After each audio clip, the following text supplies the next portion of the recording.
السلام عليكم، اهلا وسهلا بحضراتكم في فيديو جديد. وموعد مباراة ريال مدريد واف سي لايبزيج القادمة في مباراة في عودة دور ال16 من بطولة دوري ابطال اوروبا والقنوات الناقلة للقاء. ولكن قبل ما نبدأ وزي ما احنا متعودين ما ننساش نصلي على النبي عليه افضل الصلاة والسلام، ويلا بينا ندخل في التفاصيل.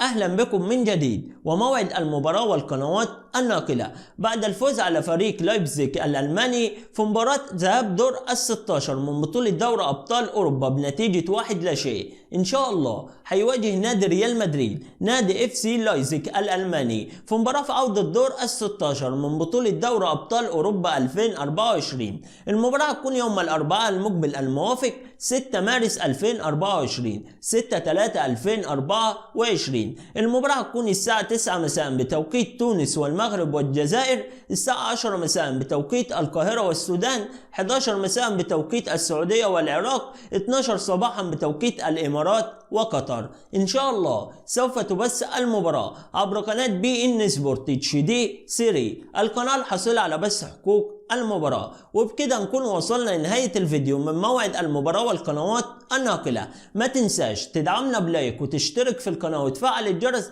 عشان يوصلك إشعار بكل جديد. ودي كانت حلقتنا، وانتظرونا بفيديو جديد.